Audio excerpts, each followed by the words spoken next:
भारत पाक युद्ध में भारतीय रक्षा प्रणालियों को नहीं हुआ कोई नुकसान, रक्षा मंत्रालय ने किए कई बड़े दावे। रक्षा मंत्रालय ने बुधवार को कहा कि ऑपरेशन सिंदूर ने भारत की रक्षा शक्ति और तकनीकी कौशल में जबरदस्त वृद्धि को दर्शाया है, क्योंकि सेना ने सीमा पार किए बिना पाकिस्तान में सटीक हमले किए और आतंकी ठिकानों को नष्ट कर दिया। सभी हमले भारतीय हथियारों और प्रणालियों को कोई नुकसान पहुंचाए बिना किए गए। रक्षा मंत्रालय ने कहा कि इस अभियान में भारतीय प्रणालियों द्वारा दुश्मन की तकनीकों को नष्ट करने के ठोस सबूत भी मिले हैं, जिनमें चीनी मूल की PL-15 मिसाइल और तुर्की के येहा नामक UAV के टुकड़े शामिल हैं। ऑपरेशन सिंदूर सैन्य अभियानों में तकनीकी आत्मनिर्भरता हासिल करने की दिशा में एक मील का पत्थर है। पाकिस्तान और जम्मू कश्मीर में आतंकी शिविरों पर 7 मई को किए गए हवाई हमलों का हवाला देते हुए मंत्रालय ने कहा कि भारतीय वायुसेना ने चीन से प्राप्त पाकिस्तान की वायु रक्षा प्रणालियों को अवरुद्ध कर दिया था और मात्र 23 मिनट में ऑपरेशन पूरा कर लिया था, जो भारत की तकनीकी क्षमता में जबरदस्त वृद्धि को दर्शाता है।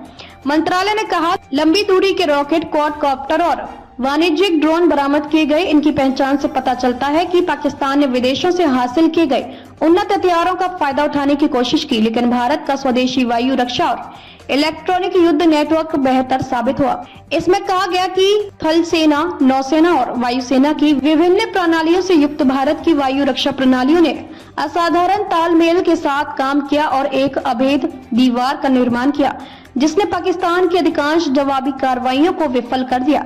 रक्षा मंत्रालय ने कहा कि चाहे ड्रोन युद्ध हो या समतल वायु रक्षा या इलेक्ट्रॉनिक युद्ध, ऑपरेशन सिंदूर सैन्य अभियानों में तकनीक आत्मनिर्भरता हासिल करने की दिशा में भारत की यात्रा में एक मील का पत्थर है। भारत ने महत्वपूर्ण पाकिस्तानी एयरबेस नूर खान और रहीम यार खान को सटीकता से निशाना बनाया। आत्मघाती ड्रोन सहित अन्य अत्याधुनिक हथियारों का इस्तेमाल विनाशकारी प्रभाव के लिए किया गया, जिनमें से प्रत्येक ने दुश्मन के रडार और मिसाइल प्रणालियों सहित महत्वपूर्ण लक्ष्यों को चुनिंदा रूप से नष्ट कर दिया है। मंत्रालय ने कहा कि दुश्मन का मुकाबला करने के लिए मानव रहित हवाई प्रणाली, इलेक्ट्रॉनिक युद्ध उपकरण और वायु रक्षा हथियारों के साथ साथ कंधे से दागे जाने वाले हथियारों को तैनात किया गया था।